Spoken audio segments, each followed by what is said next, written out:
मैं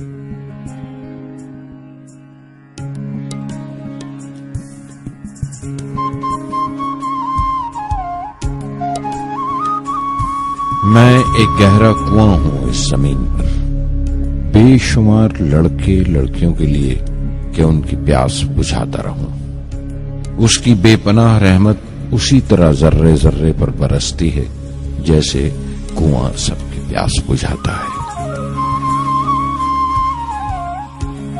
इतनी सी कहानी है मेरी, ज़ैनुल आबदीन और आशी अम्मा के बेटे की कहानी। उस लड़के की कहानी जो अखबारें बेचकर अपने भाई की मदद करता था। उस शागिर्द की कहानी जिसकी परवरिश शिव सुब्रमण्य अय्यर और अय्यदुराई सोलोमन ने की।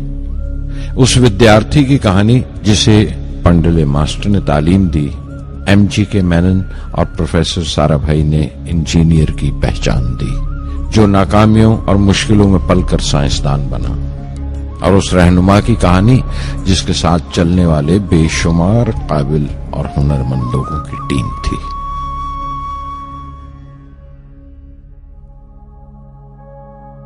मेरी कहानी मेरे साथ खत्म हो जाएगी, क्योंकि दुनियावी मानों में मेरे पास कोई पूंजी नहीं है।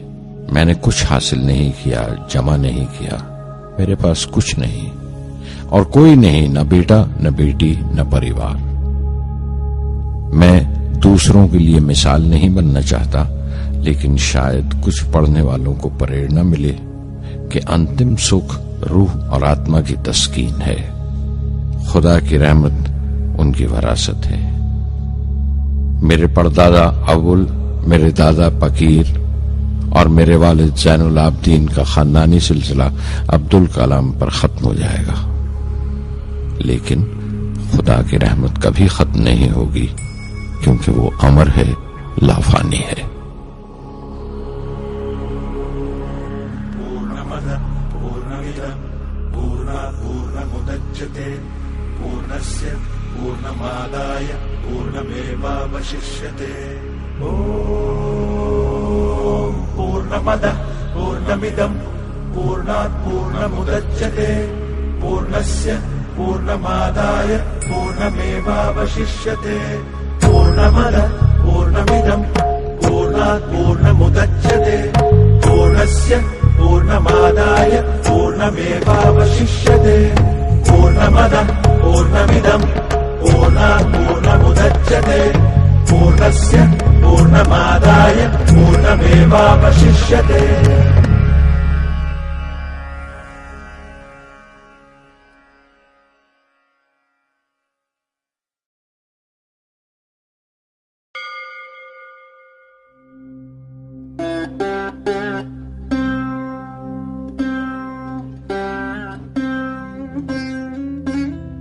मैं शहर रामेश्वरम के एक मिडिल क्लास तमिल खानदान में पैदा हुआ। मेरे अब्बा ज़ैनुल आबदीन के पास न तालीम थी न दौलत, लेकिन इन मजबूरियों के बावजूद एक दानाई थी उनके पास और हौसला था। और मेरी मां जैसी मददगार थी आशी अम्मा। उनकी कई औलादों में एक मैं भी था, बुलंद कामत माँ बाप का एक छोटे से कद वाला मामूली शक्ल सूरत का लड़का। अपने पुश्तैनी मकान में रहते थे हम, जो कभी 19वीं सदी में बना था। काफी वसी और पक्का मकान था रामेश्वरम की मस्जिद स्ट्रीट में। मेरे अब्बा हर तरह के ऐशो आराम से दूर रहते थे, मगर जरूरियात की तमाम चीजें मुयस्सर थीं। सच तो यह है कि मेरा बचपन बड़ा महफूज था, मादी तौर पर भी और जज्बाती तौर पर भी, मटीरियली एंड इमोशनली।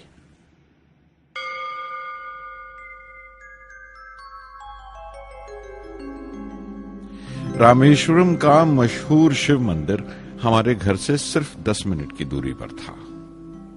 हमारे इलाके में ज्यादा आबादी मुसलमानों की थी, फिर भी काफी हिंदू घराने थे जो बड़े इत्तेफाक से पड़ोस में रहते थे।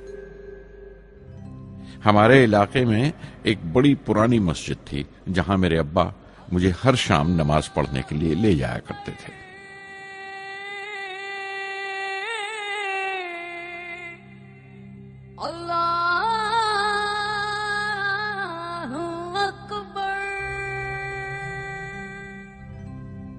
रामेश्वरम मंदिर के बड़े पुरोहित पक्षी लक्ष्मण शास्त्री मेरे अब्बा के पक्के दोस्त थे। मेरी बचपन की यादों में आंकी हुई एक याद ये भी थी कि अपने अपने रवायती लिबास में बैठे हुए वो दोनों कैसे रूहानी मसलों पर देर देर तक बातें करते रहते थे। मेरे अब्बा मुश्किल से मुश्किल रूहानी मामलों को भी तमिल की आम जबान में बयान कर लिया करते थे। एक बार मुझसे कहा था, जब आफत आए तो आफत की वजह समझने की कोशिश करो, मुश्किलें हमेशा खुद को परखने का मौका देती हैं।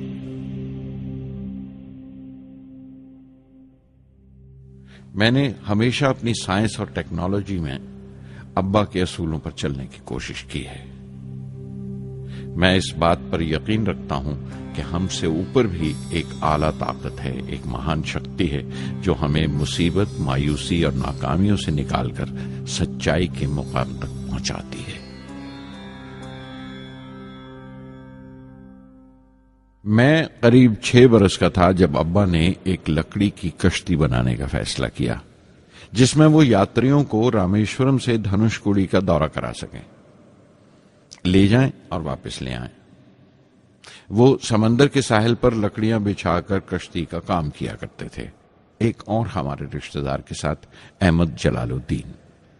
बाद में उनका निकाह मेरी आपा जोहरा के साथ हुआ। अहमद जलालुद्दीन हालांकि मुझसे 15 साल बड़े थे, फिर भी हमारी दोस्ती आपस में जम गई थी। हम दोनों हर शाम लंबी सैर को निकल जाया करते थे। मस्जिद गली से निकलकर हमारा पहला पड़ाव शिव मंदिर हुआ करता था, जिसके गिर्द हम उतनी ही श्रद्धा से परिक्रमा करते थे जिस श्रद्धा से बाहर से आए हुए यात्री। जलालुद्दीन ज्यादा पढ़ लिख नहीं सके उनके घर के हालात की वजह से, लेकिन मैं जिस जमाने की बात कर रहा हूं, उन दिनों हमारे इलाके में सिर्फ वही एक शख्स था जो अंग्रेजी लिखना जानता था। जलालुद्दीन हमेशा तालीम याफ्ता पढ़े लिखे लोगों के बारे में बातें करते थे, साइंस की इजाद, मेडिसिन और उस वक्त के लिटरेचर का जिक्र किया करते थे। एक और शख्स जिसने बचपन में मुझे बहुत मुतासिर किया वो मेरा कजन था, मेरा चचेरा भाई शमसुद्दीन। उसके पास रामेश्वरम में अखबारों का ठेका था और सब काम अकेले ही किया करता था। हर सुबह अखबार रामेश्वरम रेलवे स्टेशन पर ट्रेन से पहुंचता था। सन 1939 में दूसरी आलमगीर जंग शुरू हुई, द सेकेंड वर्ल्ड वॉर। उस वक्त मैं 8 साल का था। हिंदुस्तान को इत्तेहादी फौजों के साथ शामिल होना पड़ा और एक इमरजेंसी के हालात पैदा हो गए थे। सबसे पहली दुर्घटना यह हुई कि रामेश्वरम स्टेशन पर आने वाली ट्रेन का रुकना कैंसिल कर दिया गया और अखबारों का गट्ठा अब रामेश्वरम और धनुषकोडी के बीच से गुजरने वाली सड़क पर चलती ट्रेन से फेंक दिया जाता। शमसुद्दीन को मजबूरन एक मददगार रखना पड़ा जो अखबारों के गट्ठे सड़क से जमा कर सके। वो मौका मुझे मिला और शमसुद्दीन मेरी पहली आमदनी की वजह बना। हर बच्चा जो पैदा होता है वो कुछ समाजी और आर्थिक हालात से जरूर असरअंदाज होता है और कुछ अपने जज्बाती माहौल से भी। उसी तरह उसकी तरबियत होती है। मुझे दयानतदारी और सेल्फ डिसिप्लिन अपने अब्बा से विरासत में मिला था और मां से अच्छाई पर यकीन करना और रहमदिली। लेकिन जलालुद्दीन और शमसुद्दीन की सोहबत से जो असर मुझ पर पड़ा, उससे सिर्फ मेरा बचपन ही महज अलग नहीं हुआ, बल्कि आइंदा जिंदगी पर भी उसका बहुत बड़ा असर पड़ा।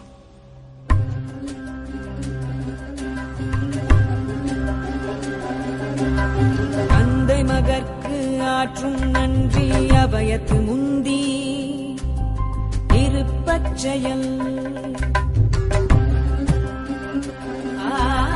தந்தை மகற்கு ஆற்றும் நன்றி அபயத்து முந்தி இருப்பச்செயல் இருப்பச்செயல் மகன் தந்தைக்கு ஆற்றும் உதவி இவன் தந்தை என்னோற்றார்கள்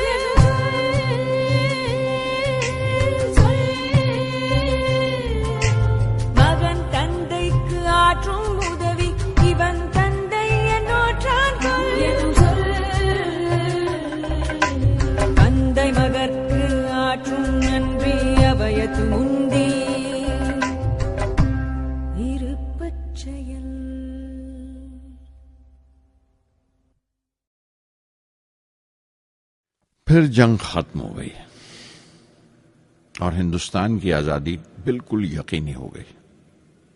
मैंने अब्बा से रामेश्वरम छोड़ने की इजाजत चाही।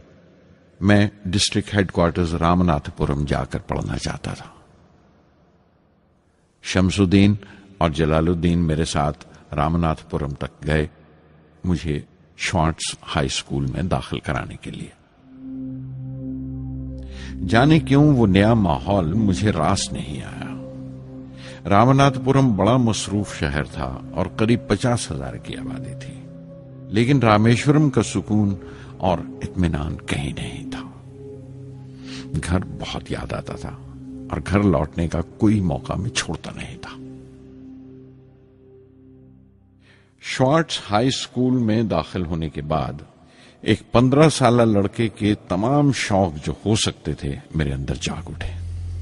मेरे टीचर अय्यादुराई सोलोमन बेहतरीन रहबर थे, गाइड, उस नौजवान जहन के लिए जिसके सामने जिंदगी की बेशुमार मुमकिनात खुलने वाली थी।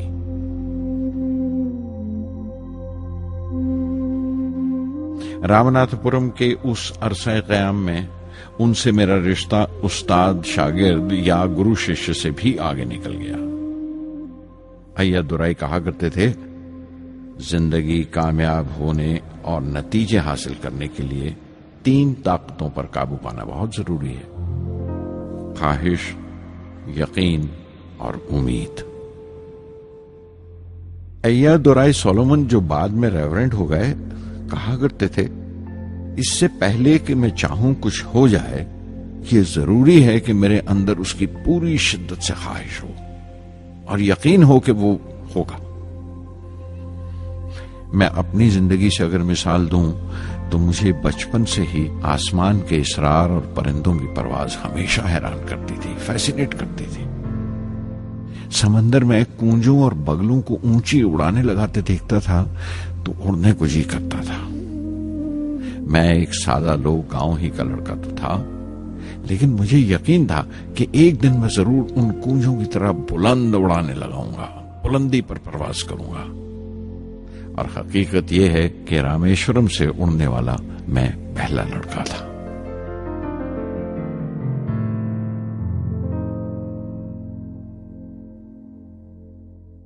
श्वार्ट्ज स्कूल में तालीम खत्म करते करते मेरे अंदर खुद एतमादी बस चुकी थी और मुझे यकीन था कि मैं जरूर कामयाबी हासिल करूंगा। मैं तालीम आगे जारी रखूंगा, उसमें कोई दूसरा ख्याल नहीं था। सन 1950 में मैं इंटरमीडिएट पढ़ने के लिए सेंट जोसेफ कॉलेज ट्रिची में दाखिल हो गया। जब बीएससी डिग्री के लिए मैंने सेंट जोसेफ कॉलेज में दाखिला लिया तो हायर एजुकेशन के माने सिर्फ इतने ही जानता था। ये नहीं जानता था कि हायर एजुकेशन के लिए कुछ और भी हो सकता है। न ये जानता था कि साइंस पढ़ के फ्यूचर के लिए और क्या मौके हासिल हो सकते हैं। बीएससी पास करने के बाद ही जान पाया कि फिजिक्स मेरा सब्जेक्ट नहीं था। अपने ख्वाब को पूरा करने के लिए मुझे इंजीनियरिंग में जाना चाहिए था। पता नहीं क्यों कुछ लोगों का ऐसा ख्याल है कि साइंस आदमी को खुदा से मुनकर कर देती है, लेकिन मेरे लिए तो साइंस एतमाद, विश्वास और रूहानी तस्कीन की वजह रही है। किसी तरह मैं MIT यानी मद्रास इंस्टीट्यूट ऑफ टेक्नोलॉजी के उम्मीदवारों की लिस्ट में तो आ गया, लेकिन उसका दाखिला बहुत महंगा था। कम से कम 1,000 रुपए की जरूरत थी और मेरे अब्बा के पास इतने रुपए नहीं थे। उस वक्त मेरी अक्का, मेरी आपा जोहरा ने अपने सोने के कड़े और चेन बेचकर मेरी फीस का इंतजाम किया। मुझ पर उसकी उम्मीद और यकीन देखकर मैं पसीज गया।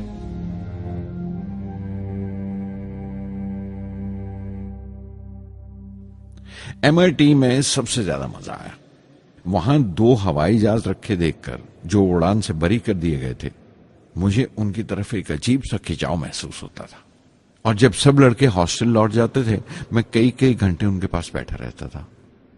फर्स्ट ईयर मुकम्मल करने के बाद जब मुझे अपने ज्यादा खुसूसी मजमून चुनना थे, यानी अपनी स्पेशल ब्रांच का चुनाव करना था, तो मैंने फॉरेन एरोनॉटिकल इंजीनियरिंग का चुनाव कर लिया।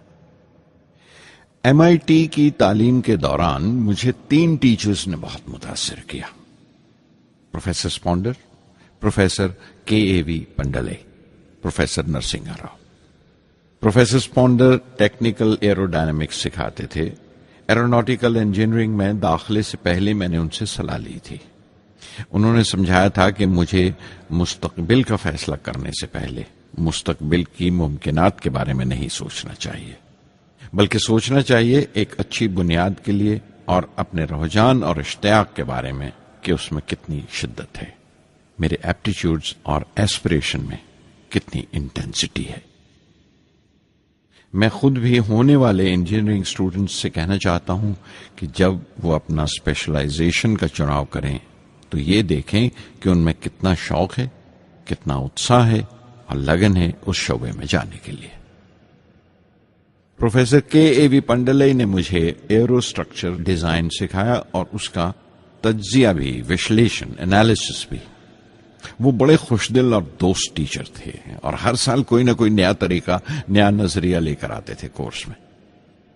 प्रोफेसर नरसिंह राव मैथमेटिशियन थे।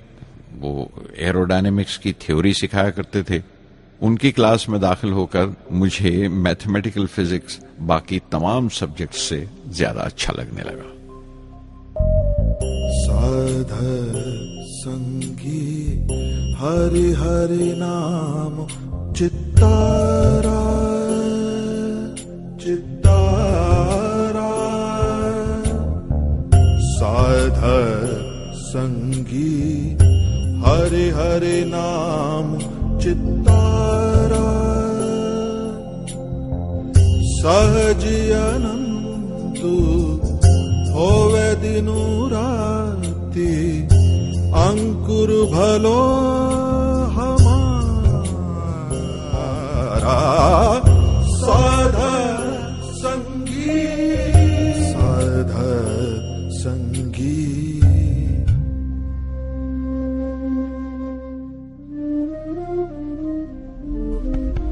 गुरुपुरा भेटियो बड़ भागी, गुरुपुरा भेटियो बड़ भागी, जाको अंतु न पारावारा, अंतु न पारावारा, नानक सरनी कही स्वामी की, पुनः पुनः नमस्कार, साध संगी साध संगी।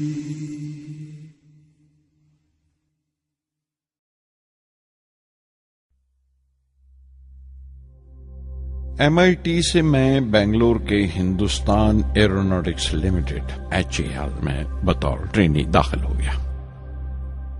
HAL से जब मैं एरोनॉटिकल इंजीनियरिंग ग्रेजुएट बनकर निकला तो जिंदगी ने 2 मौके मेरे सामने खड़े कर दिए और दोनों मेरी परवाज के देरीना ख्वाब पूरे कर सकते थे।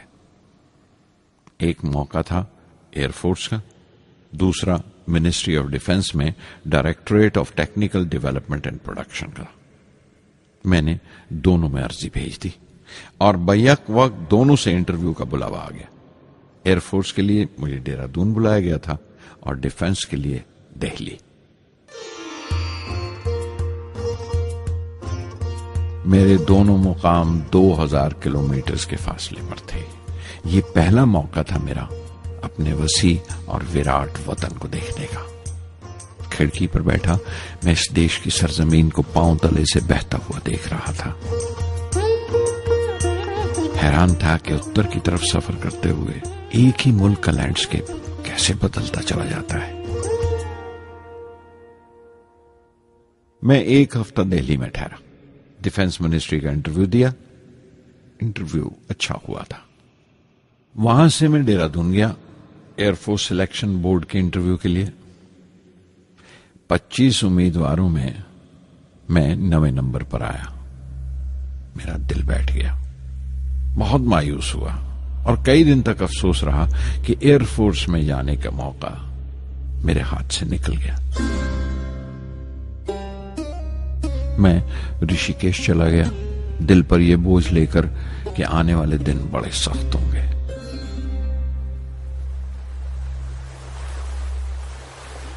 गंगा में स्नान किया और फिर चलता हुआ पास की पहाड़ी पर शिवानंद आश्रम तक पहुंच गया। स्वामी शिवानंद से भेंट हुई। देखने में बिल्कुल गौतम बुद्ध लगते थे, सफेद दूधिया धोती और पांव में लकड़ी की खड़ाऊ। उनकी बच्चों सी मासूम मुस्कान और सादा दिली देखकर बहुत प्रभावित हुआ मैंने बताया उन्हें कैसे मैं इंडियन एयरफोर्स में भर्ती होने से रह गया और मेरी कितनी शदीद ख्वाहिश थी आसमानों में उड़ने की, परवास करने की। वो मुस्कुरा दिए और बोले, ख्वाहिश अगर दिलो जान से निकली हो, वो पवित्र हो और उसमें शिद्दत हो, तो उसमें कमाल की एक इलेक्ट्रोमैग्नेटिक एनर्जी होती है, एक बरकी मकनातीसी ताकत होती है। दिमाग जब सोता है तो वो एनर्जी रात की खामोशी में बाहर निकल जाती है और सुबह कायनात ब्रह्मांड से सितारों की गति रफ्तार को अपने साथ समेटकर दिमाग में लौट आती है। इसीलिए जो सोचा है उसकी सृष्टि अवश्य है, वो तख्लीक होगा। तुम विश्वास करो इस अजली बंधन पर, इस वचन पर कि सूरज फिर लौटेगा, बाहर फिर से आएगी।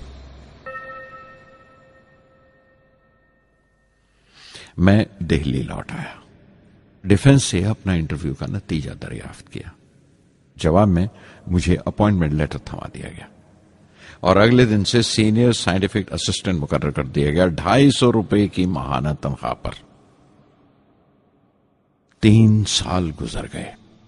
उन्हीं दिनों बेंगलोर में एरोनॉटिकल डेवलपमेंट एस्टेब्लिशमेंट ADE का एक नया महकमा खुला और मुझे वहां पोस्ट कर दिया गया।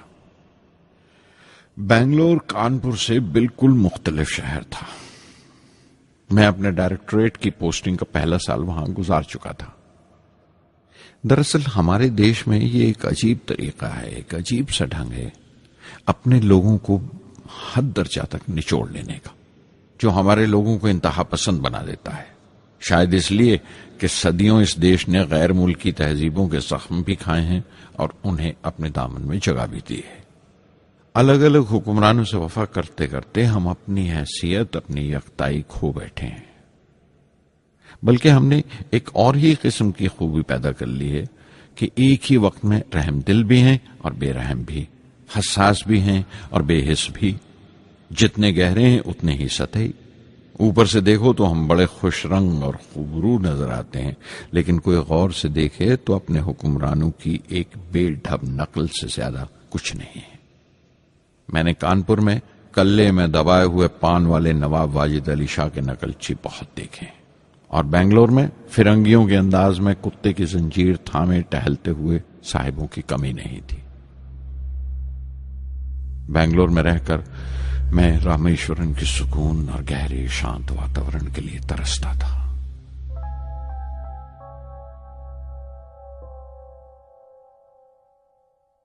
पहले साल तो ADE में कोई ज्यादा काम नहीं था। एक प्रोजेक्ट टीम बनाई थी कि 3 सालों में एक स्वदेशी हॉवरक्राफ्ट तैयार करें और वो वक्त से पहले तैयार हो गया। नंदी उसका नाम रखा गया, शिव की सवारी के आधार पर। उसका डिजाइन हमारी उम्मीद से ज्यादा अच्छा था, लेकिन मैं सख्त मायूस हुआ जब आपसी कंट्रोवर्सीज की बिना पर सारा प्रोजेक्ट बालाए ताक रख दिया गया, बंद कर दिया गया। Professor MGK Menon, Tata institute of fundamental research के डायरेक्टर, एक रोज अचानक ही हमारी जांच पड़ताल को आ पहुंचे। नंदी का जिक्र निकला। मुझसे पूछताछ करते हुए उन्होंने ख्वाहिश जाहिर की एक 10 मिनट की उड़ान के लिए। उसके 1 हफ्ता बाद की बात है। मुझे इनकोस्पार से बुलावा आ गया, the Indian committee for space research. मैं मुंबई चला गया रॉकेट इंजीनियर की पोस्ट के लिए इंटरव्यू देने। मेरा इंटरव्यू लेने वाले डॉक्टर विक्रम साराभाई और प्रोफेसर MGK मेनन के अलावा मिस्टर सराफ थे, जो उस वक्त एटॉमिक एनर्जी कमीशन के डिप्यूटी सेक्रेटरी के ओहदे पर थे। डॉक्टर साराभाई की गर्मजोशी ने पहली ही मुलाकात में मेरा दिल मोह लिया। अगले ही दिन मुझे खबर मिल गई कि मैं चुन लिया गया। मुझे इनकोस्पार में रॉकेट इंजीनियर की हैसियत से शामिल कर लिया गया था। सन 1962 के देरीना हिस्से में कहीं इनकोस्पार ने थुम्बा में इक्वेटोरियल रॉकेट लॉन्चिंग स्टेशन बनाने का फैसला किया। थुम्बा केरला में त्रिवेंद्रम से परे एक दूर दराज के ऊंगते से गांव का नाम है। हिंदुस्तान में यह मॉडर्न रॉकेट बेस्ड रिसर्च की एक दबी सी इब्तदा थी, हल्की सी शुरुआत। उसके फौरन बाद ही मुझे 6 माह के लिए अमेरिका भेज दिया गया, नासा में रॉकेट लॉन्चिंग की ट्रेनिंग के लिए। जाने से पहले मैं थोड़ा सा वक्त निकालकर रामेश्वरम गया। मेरे अब्बा मेरी इस कामयाबी के लिए बहुत खुश हुए और मुझे उसी मस्जिद में ले जाकर शुक्राने की नमाज अदा की।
NASA Langley research centre Virginia में मैंने अपने काम की शुरुआत की।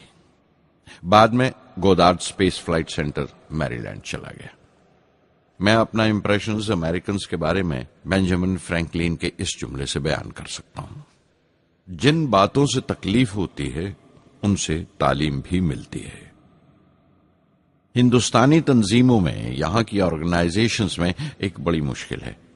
जो ऊपर हैं वो बड़े मगरूर हैं, अपने से छोटों की, जूनियर्स और सबऑर्डिनेट्स की राय लेना अपनी हतक समझते हैं। कोई शख्स भी अपनी खूबी दिखा नहीं सकता अगर आप उसे मलामत ही करते रहें। उसूल और पाबंदी, पाबंदी और सख्ती, सख्ती और जुल्म के बीच की लाइन बड़ी महीन है, बारीक है, उसकी पहचान बहुत जरूरी है। मैं जैसे ही नासा से लौटा, फौरन बाद हिंदुस्तान का पहला रॉकेट लॉन्च वाक़या हुआ, 21 नवंबर सन 1963। वो साउंडिंग रॉकेट था, नाम नाइकी अपैची। नाइकी अपैची की कामयाबी के बाद प्रोफेसर साराभाई ने अपनी आरजू, अपने एक ख्वाब का इजहार किया, एक Indian satellite launch vehicle ISLV का सपना। हिंदुस्तानी रॉकेट का ख्वाब 20वीं सदी में एक तरह से 18वीं सदी का ख्वाब भी कहला सकता है, जो टीपू सुल्तान ने देखा था। टीपू सुल्तान की फौज में 27 ब्रिगेड थे जो खुशून कहलाते थे, और हर एक ब्रिगेड में एक दस्ता था रॉकेटमैन का जो साथ रहा करता था और जुर्क्स कहलाता था। जब टीपू सुल्तान मारा गया तो अंग्रेजों ने 700 रॉकेट्स और 900 रॉकेट के सब सिस्टम्स बरामद किए 1799 में तिरुकन्नाहल्ली की जंग के बाद। वो रॉकेट्स विलियम कॉन्गरीव ने इंग्लैंड भिजवा दिए जांच पड़ताल के लिए, उसकी तकनीक समझने के लिए, जिसे आज की साइंसी जबान में हम रिवर्स इंजीनियरिंग कहते हैं। टीपू सुल्तान की मौत के साथ उस ख्वाब की भी मौत हो गई, कम से कम 150 साल के लिए।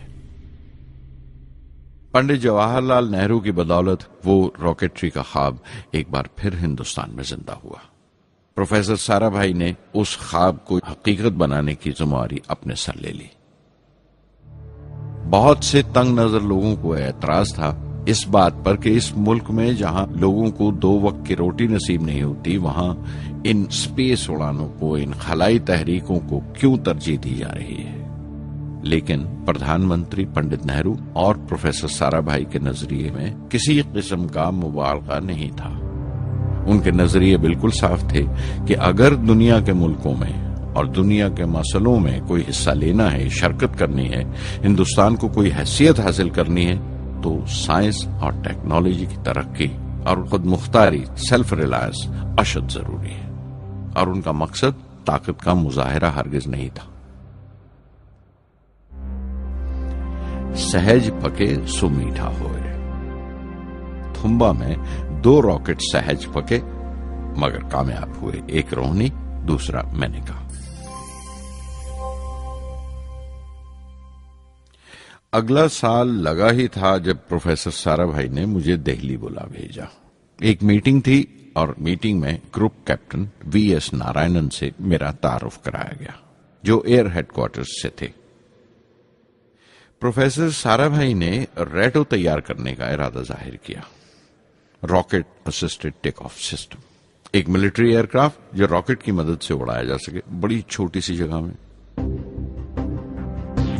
शाम तक यह खबर भी आम हो गई कि हिंदुस्तान एक खुद साख्ता मिलिट्री एयरक्राफ्ट तैयार कर रहा है और मैं उस प्रोजेक्ट का मुख्तार हूं, जिम्मेदार हूं। मैं कई तरह के जज्बात से भर गया, खुश भी था, शुक्रगुजार भी, खुशकिस्मत भी, और एक एहसास हुआ तकमील का, फुलफिलमेंट का। 19वीं सदी के एक शायर की ये सतरें बहुत याद आई। हर दिन के लिए तैयार रहो, हर दिन को एक तरह ही मिलो। जब ओखली हो बर्दाश्त करो, जब दस्ता हो तो वार करो।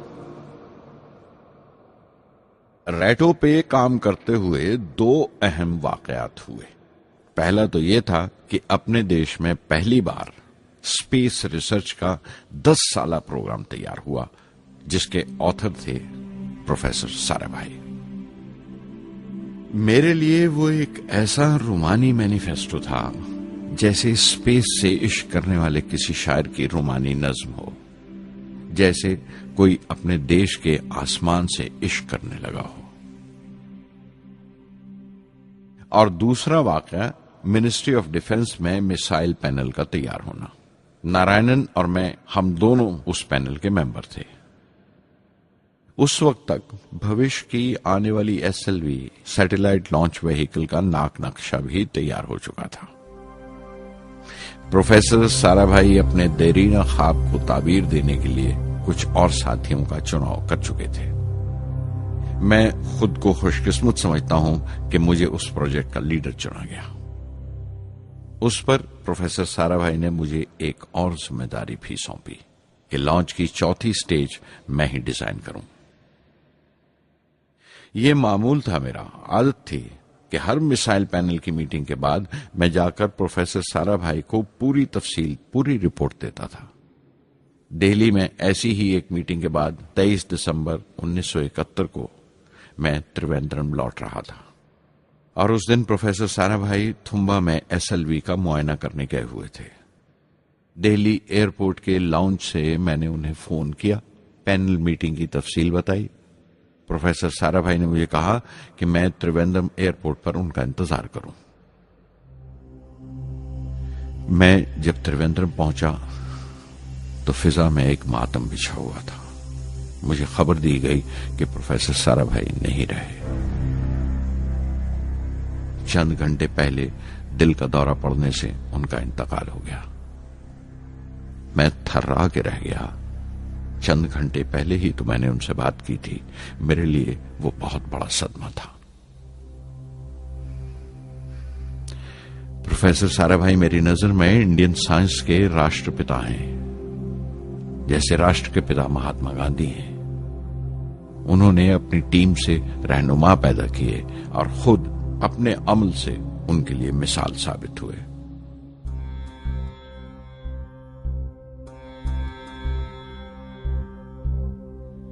నానాటి బతుకు నాటకము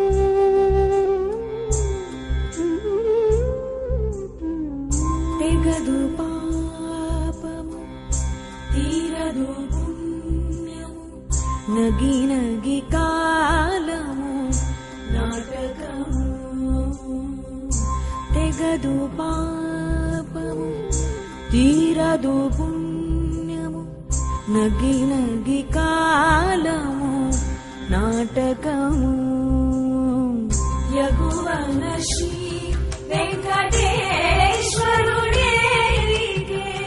యగువన శ్రీ వెంకటేశ్వరుడేరికే గగనము నీతిది కైవల్యము గగనము నీతిది కైవల్యము కైవల్యము.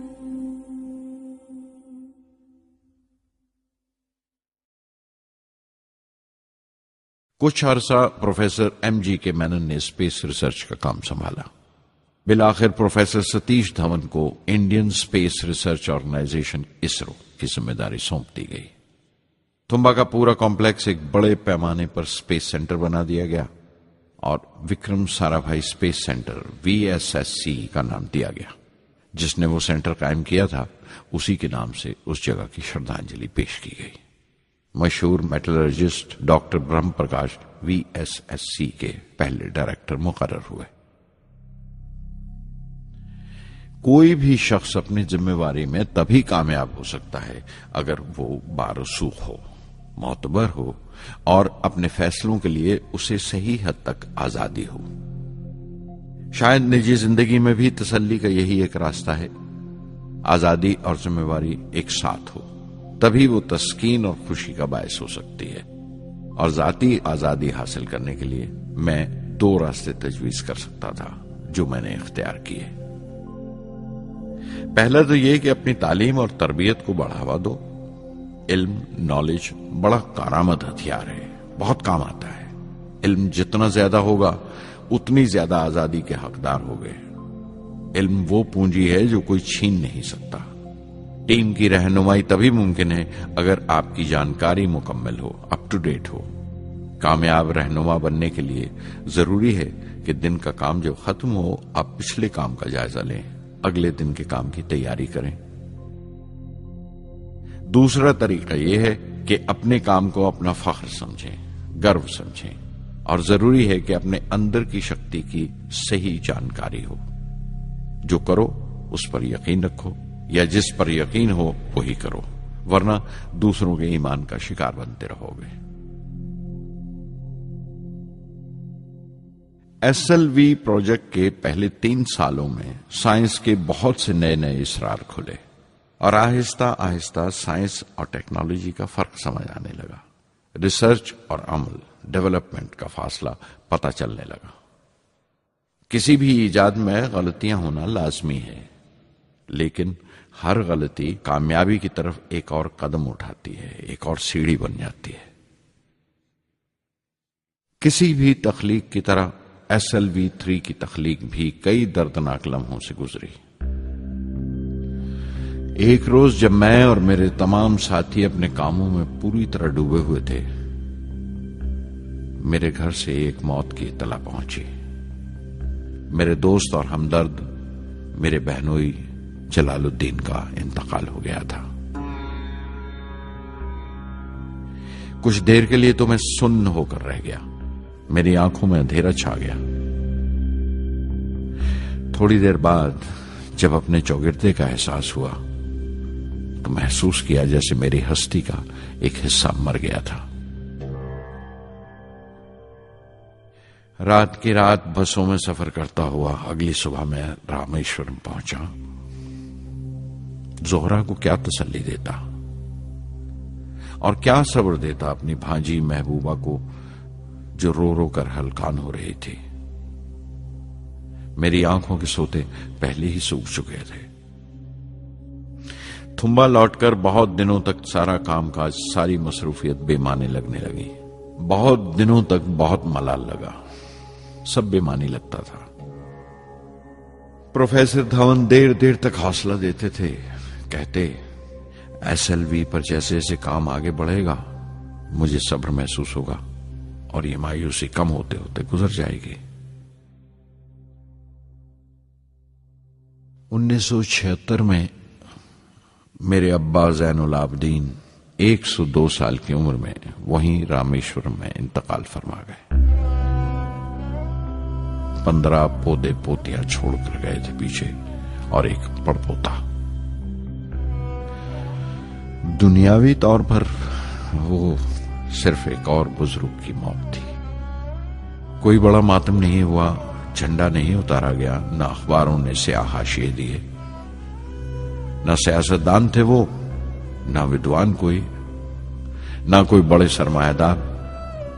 एक सीधे सादे इंसान थे, फरिश्ता सिफत। और हर उस बात की वजह थे जो दानाई और पारसाई की राह दिखाती है।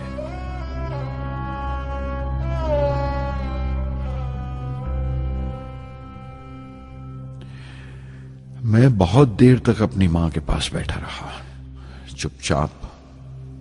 और जब उठा थुम्बा लौटने के लिए तो उसने रुंधे गले से दुआएं दी मुझे।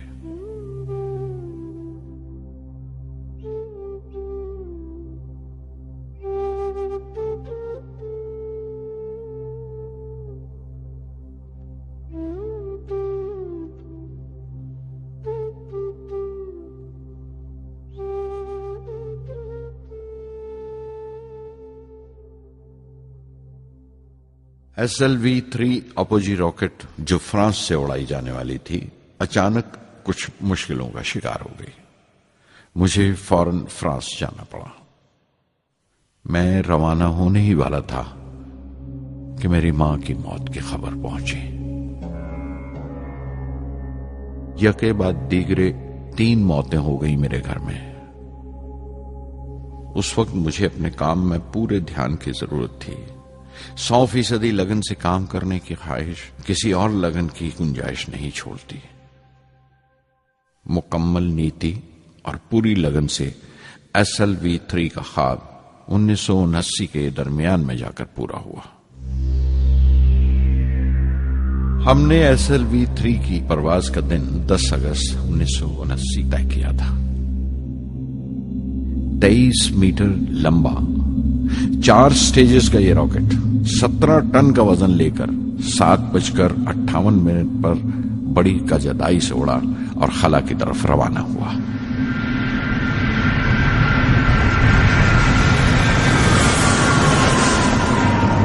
पहली स्टेज हर तरह से पुख्ता निकली और बड़े आराम से रॉकेट दूसरी स्टेज में दाखिल हो गया।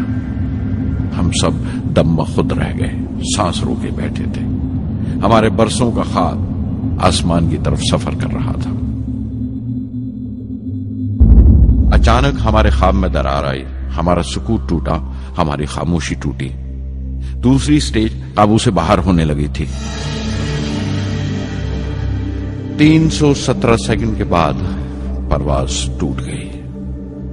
मेरी मेहनत और उम्मीद चौथी स्टेज को साथ लेकर तमाम मलबा श्रीहरिकोटा से 560 किलोमीटर दूर समंदर में जाके गिरा।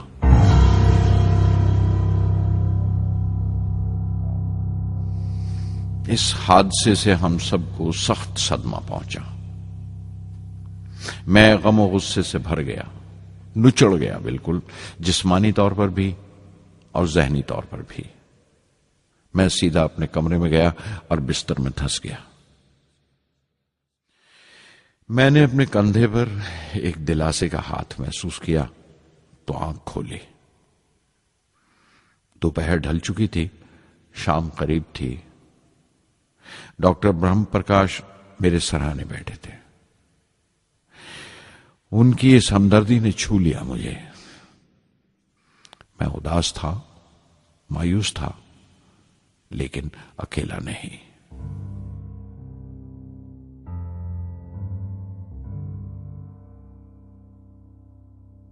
हर शख्स तकनीकी जमा तफरीक और बहस मुबासे के बाद मुतमईन हो चुका था, संतुष्ट हो चुका था, लेकिन मुझे इत्मीनान न आया और मुसलसल बेचैन रहा।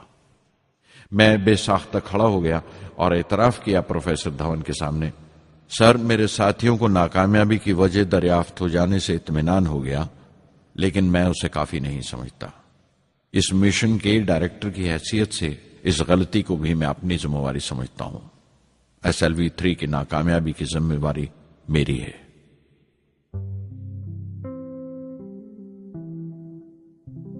साइंस का काम कमाल दर्जा उत्साह भी देता है, खुशी भी और उतनी ही गहरी मायूसी भी। इस तरह के वाकयात सोच सोचकर मैं दिल को ढारस देता रहा।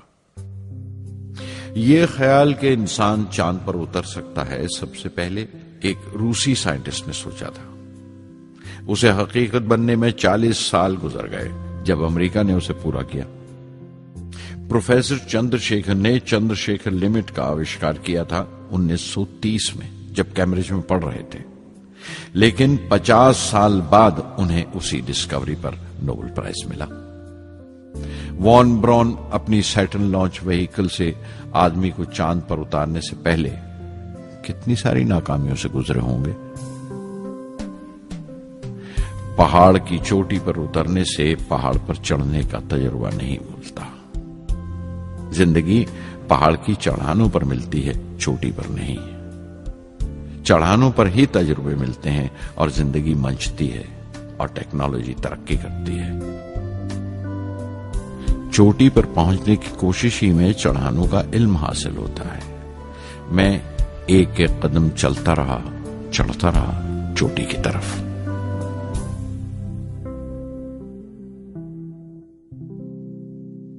SLV-3 की उड़ान से 30 घंटा पहले 17 जुलाई 1980 के दिन अखबारों की सुर्खियां तरह तरह की राय और अंदाजों से भरी हुई थीं।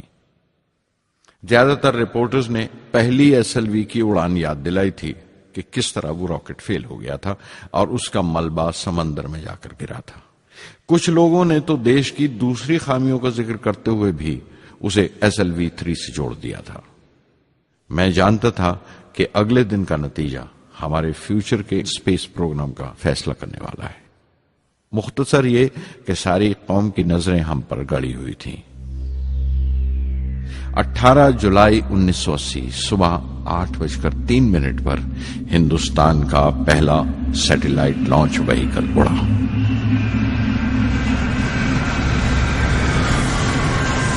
मैंने रोहिणी सैटेलाइट का तमाम डेटा कंप्यूटर पर जांचा। अगले 2 मिनट के अंदर अंदर रोहिणी अंतरिक्ष में था। उस तमाम शोरगुल के बीच में मैंने अपनी जिंदगी के सबसे अहम अल्फाज अदा किए। मैं मिशन डायरेक्टर बोल रहा हूं, एक जरूरी खबर सुनने को तैयार रहो। चौथी स्टेज कामयाबी के साथ रोहिणी सैटेलाइट को लेकर अंतरिक्ष में दाखिल कर रही है। मैं ब्लॉक से बाहर आया तो मेरे साथियों ने मुझे कंधों पर उठा लिया और नारे लगाते हुए जुलूस निकाला। सारी कौम में एक जोश की लहर दौड़ गई। हिंदुस्तान उन चंद कौमों में शामिल हो गया था जिनके पास सैटेलाइट लॉन्च की काबिलियत थी। हमारी कौम का एक ख्वाब पूरा हुआ था और हमारे इतिहास का एक नया बाब खुला, एक नया चैप्टर। प्रधानमंत्री इंदिरा गांधी ने मुबारकबाद का तार भेजा और सबसे ज्यादा हिंदुस्तान के साइंसदान खुश थे कि ये पूरी कोशिश स्वदेशी थी, हमारी अपनी थी।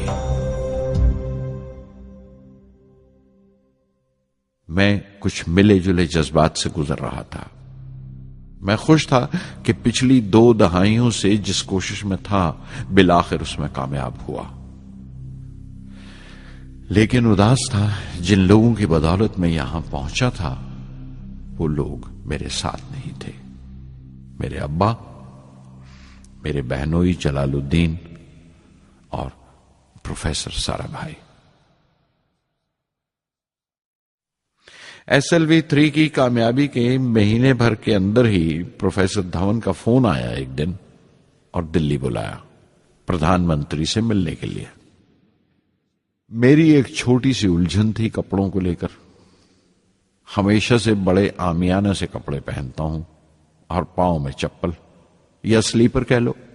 प्रधानमंत्री को मिलने जैसा वो लिबास नहीं था, मेरे लिए नहीं, उनके एहतराम के लिए। सुना तो प्रोफेसर धवन बोले, कपड़ों की फिक्र मत करो, तुमने जो शानदार कामयाबी पहन रखी है वो काफी है। रिपब्लिक डे 1981 मेरे लिए एक बड़ी खुशखबरी लेकर आया कि मुझे पद्म भूषण से नवाजा गया है। मैंने अपने कमरे को बिस्मिल्लाह खां की शहनाई से भर लिया। शहनाई की गूंज मुझे कहीं और ही ले गई। मैं रामेश्वरम पहुंच गया, मां के गले लगा। अब्बा ने मेरे बालों को उंगलियों से सहलाया और मेरा दोस्त, मेरा रफीक जलालुद्दीन मस्जिद गली में जमा हुए लोगों में मेरे इनाम का ऐलान कर रहा था। मेरी बहन जोहरा ने मीठा बनाया घर में। पक्षी लक्ष्मण शास्त्री ने मेरे माथे पर तिलक लगाया। फादर सोलोमन ने मेरे हाथ में सलीब देकर दुआ पढ़ी और प्रोफेसर सारा भाई को देखा। उनके चेहरे पर मुस्कुराहट थी, फख्र था। जो पौधा वो लगाकर गए थे अब पूरा पेड़ बन चुका था, जिसके फल हिंदुस्तान की आवाम तक पहुंच रहे थे।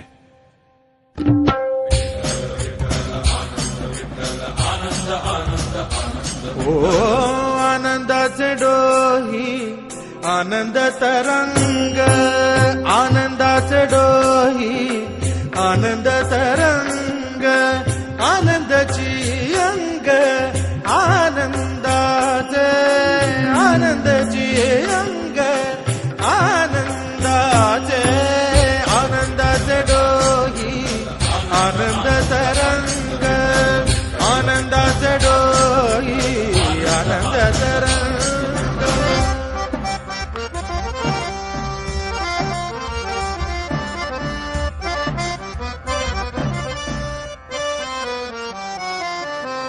गर्भाचे आवडी मातेचा डोहळा, तेथीचा जीवळा येथे बिंबे।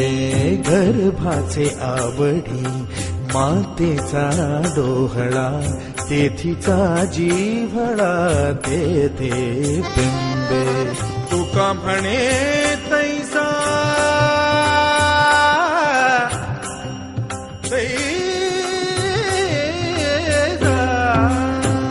म्हणे तैसा ओतलाचे ठसा, अनुभव सरीसा मुखाला। आनंदाचे डोही आनंद तरंग, आनंदाची अंग, आनंदाचे आनंदाचे डोही आनंद तरंग।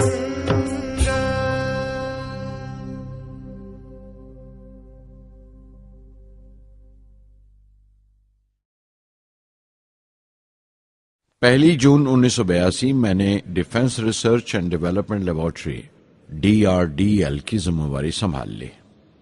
उस वक्त के defence minister Shri R Venkataraman ने जब मशवरा दिया कि बजाय दर्जा बदर्जा मिसाइल तैयार करने के हमें मुकम्मल अपनी मिसाइल तैयार करने का प्रोग्राम बनाना चाहिए, तो हमें अपने कानों पर यकीन नहीं आया और देखते देखते ही वो प्रोजेक्ट एक मुकम्मल मिसाइल का प्रोग्राम बन गया, जिसके नतीजे आइंदा बहुत दूर तक पहुंचे।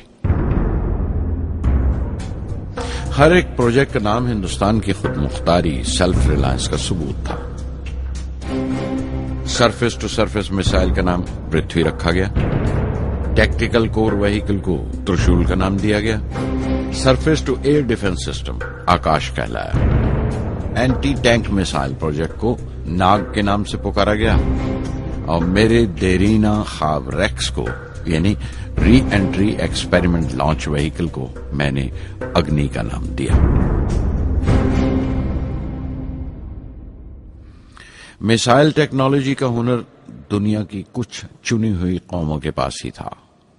वो बड़े ताज्जुब से हमारी तरफ देख रहे थे कि हम क्या करने जा रहे हैं और कैसे करेंगे। हम एक मीटिंग में बैठे हुए अपने मकसद को पूरा करने के लिए 1984 की निशानदेही कर रहे थे जब डॉक्टर ब्रह्म प्रकाश की मौत की खबर आई। मेरे लिए वो एक और सदमा था। पहली SLV की नाकामी के वक्त जिस तरह उन्होंने ढारस दी थी मुझे, वो याद करके मैं और ज्यादा गमगीन हो गया।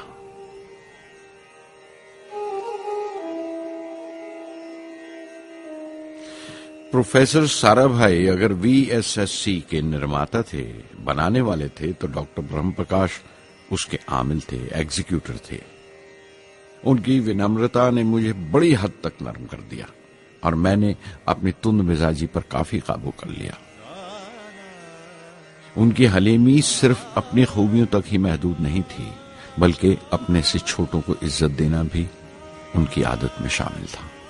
उनके बर्ताव और सुलूक में ये बात नजर आ जाती थी कि कोई शख्स भी खामियों से खाली नहीं है। यहां तक कि अफसर भी, लीडर भी, रहनुमा भी। वो बहुत बड़े दानिश्वर थे। एक कमजोर से शरीर के अंदर उनमें बच्चों की सी मासूमियत थी। मुझे वो हमेशा साइंसदानों में संत नजर आते थे।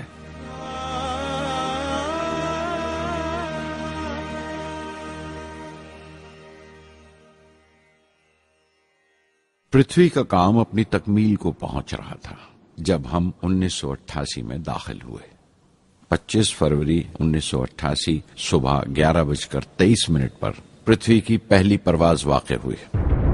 हमारे मुल्क में वो एक ऐतिहासिक मौका था। पृथ्वी सिर्फ एक सरफेस टू सरफेस मिसाइल ही नहीं, बल्कि आइंदा आने वाली तमाम किस्म की मिसाइल का बुनियादी नक्शा भी था। फ्यूचर का मॉड्यूल था वो। पृथ्वी ने हमारे आस पड़ोस के मुल्कों को दहला दिया। मगरबी यानी वेस्टर्न मुल्कों को पहले तो हैरत हुई, फिर गुस्से का इजहार किया और पाबंदी लगा दी इंडिया के लिए कि वो ऐसी कोई चीज बाहर के मुल्कों से न खरीद सकें जो उनके मिसाइल प्रोग्राम में इस्तेमाल हो सकती हो या काम आ सकती हो। मिसाइल की इजाद में हिंदुस्तान की खुद मुख्तारी ने दुनिया के तमाम तरक्की याफ्ता मुल्कों को परेशान कर दिया।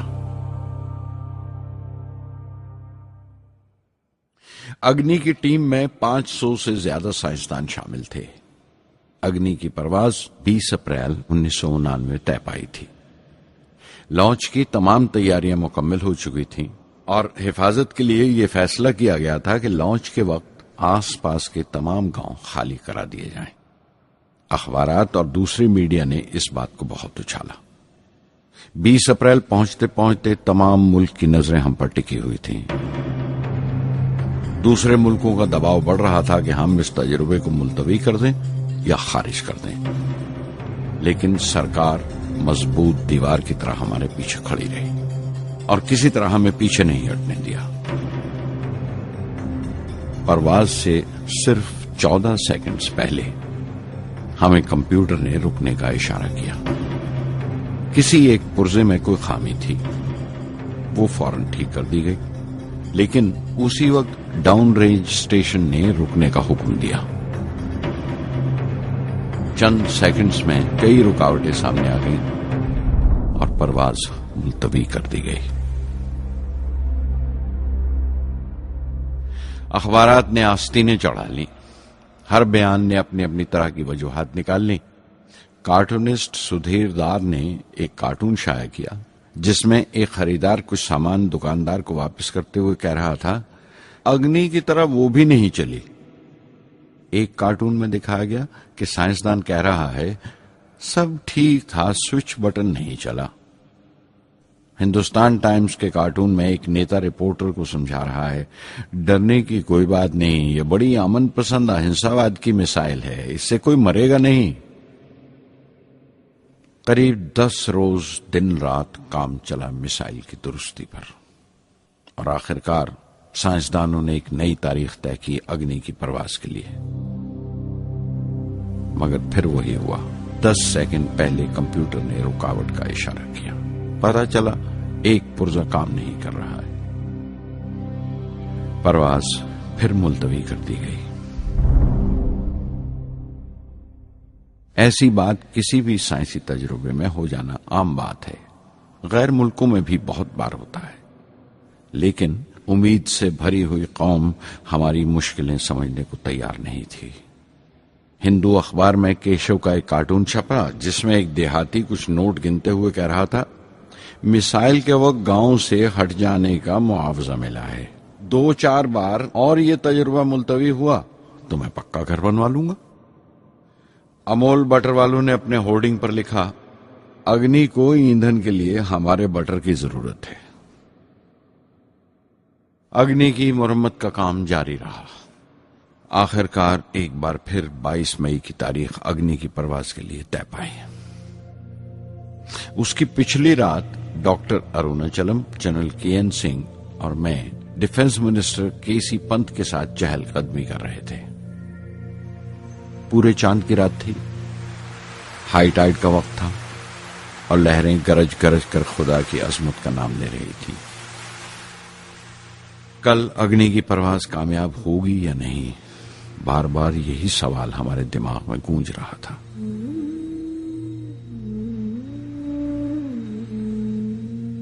डिफेंस मिनिस्टर ने एक लंबी खामोशी को तोड़ते हुए पूछा, कलाम, कल अग्नि की कामयाबी मनाने के लिए क्या चाहते हो तुम? मैं क्या चाहता था? क्या था जो नहीं था मेरे पास? अपनी खुशी के इजहार के लिए मुझे क्या करना चाहिए? और अचानक मुझे जवाब मिल गया, हम 1 लाख पेड़ों की कोंपले लगाएंगे, मैंने कहा और उनके चेहरे पर रौनक आ गई। तुम अपनी अग्नि के लिए धरती मां का आशीर्वाद चाहते हो, बोले। कल यही होगा, उन्होंने पेशेंगोई की।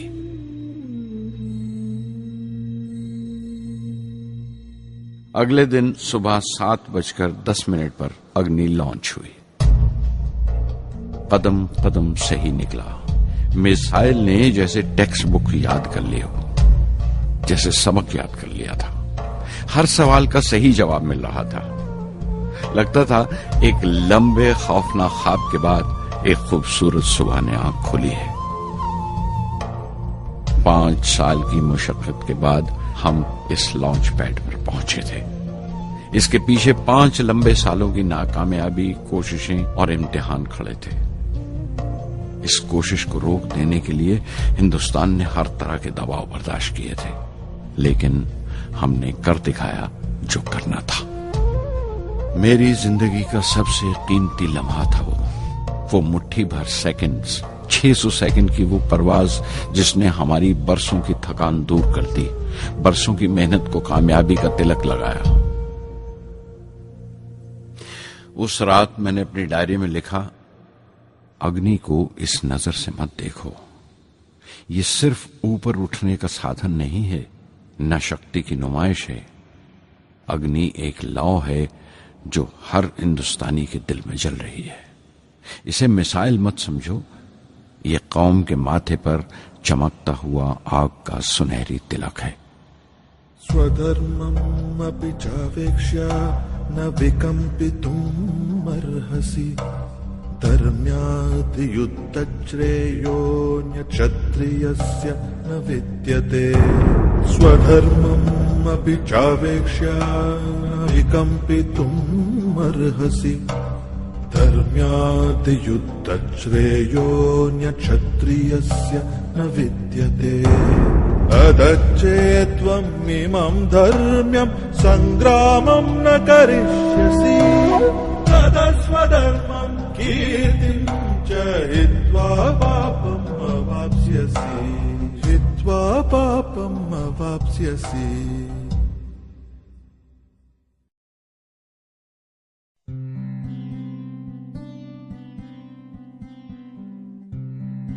$1990 के रिपब्लिक डे पर देश ने मिसाइल प्रोग्राम की कामयाबी का जश्न मनाया। मुझे पद्म विभूषण से नवाजा गया और डॉक्टर अरुणाचलम को भी। 10 साल पहले पद्म भूषण की यादें एक बार फिर हरी हो गईं। रहन सहन मेरा अब भी वैसा ही था जैसा तब था। 10 बाय 12 का एक कमरा किताबों से भरा हुआ और कुछ जरूरत का फर्नीचर जो किराए पर लिया था। फर्क इतना ही था कि तब यह कमरा त्रिवेंद्रम में था, अब हैदराबाद में। वेटर मेरा नाश्ता लेकर आया, इडली और छाछ, और आंखों में एक खामोश मुस्कुराहट, मुबारकबाद की। मैं अपने हमवतनों की इस नवाजिश से छलक गया।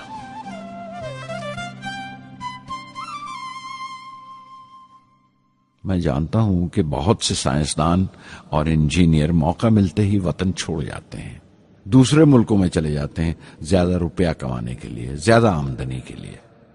लेकिन ये आदर, मोहब्बत और इज्जत क्या कमा सकते हैं जो उन्हें अपने वतन से मिलती है?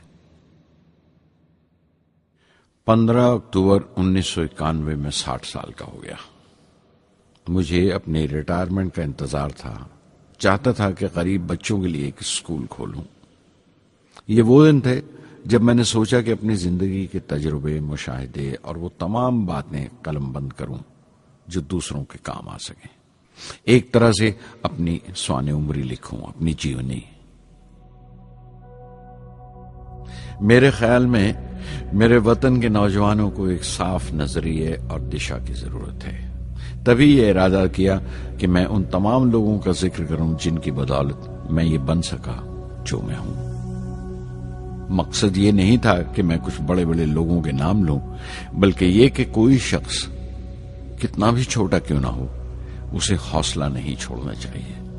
मसले, मुश्किलें जिंदगी का हिस्सा हैं और तकलीफें कामयाबी की सच्चाइयां हैं। जैसा कहा है किसी ने, खुदा ने यह वादा नहीं किया कि आसमान हमेशा नीला ही रहेगा, जिंदगी भर फूलों से भरी राहें मिलेंगी। खुदा ने यह वादा नहीं किया कि सूरज है तो बादल नहीं होंगे, खुशी है तो गम नहीं, सुकून है तो दर्द नहीं होगा। मुझे ऐसा कोई गुरूर नहीं कि मेरी जिंदगी सबके लिए एक मिसाल बनेगी, मगर यह हो सकता है कि कोई मायूस बच्चा किसी गुमनाम सी जगह पर जो समाज के किसी माजूर हिस्से से ताल्लुक रखता हो, ये पढ़े और उसे चैन मिले। ये पढ़े और उसकी उम्मीद रोशन हो जाए। हो सकता है ये कुछ बच्चों को नाउमीदी से बाहर ले आए और जिसे वो मजबूरी समझते हैं वो मजबूरी ना लगे। उन्हें यकीन रहे कि वो जहां भी हैं खुदा उनके साथ है। काश हर हिंदुस्तानी के दिल में जलती हुई लौ को पर लग जाए और उस लौ की परवाज से सारा आसमान रोशन हो जाए।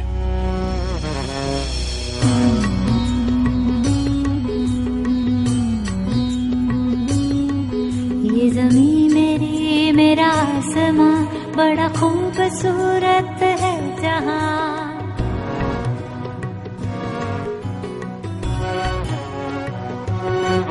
ये ज़मीं मेरी, मेरा आसमां, बड़ा खूबसूरत है जहां। मेरी जिंदगी परवाज़ है, वो फिजा मेरी, मैं उड़ूं जहां। मेरी जिंदगी परवाज़ है, वो फिजा मेरी, मैं उड़ूं जहां। ये ज़मीं मेरी, मेरा आसमां, बड़ा खूबसूरत है जहां। कभी धूप लेप के आसमां हमने सुनहरी कर लिया। कभी धूप लेप के आसमां हमने सुनहरी कर लिया। फिर धूप बांध के पाँव में हम उड़े हैं ठंडी हवाओं में। ज़मीं मेरी, मेरा आसमां, बड़ा खूबसूरत है जहां। कभी वक्त उठा के सरों पे हम और आग लेके परों पे हम। कभी वक्त उठा के सरों पे हम और आग लेके परों पे हम।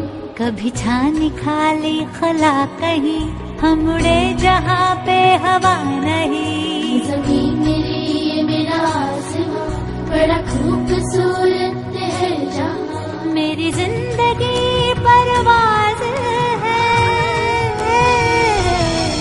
मेरी जिंदगी परवाज़ है, वो फिजा मेरी, मैं उड़ूं जहां। ये ज़मीं मेरी, मेरा आसमां, बड़ा खूबसूरत है जहां। ये ज़मीं मेरी, मेरा आसमां, बड़ा खूबसूरत है जहां।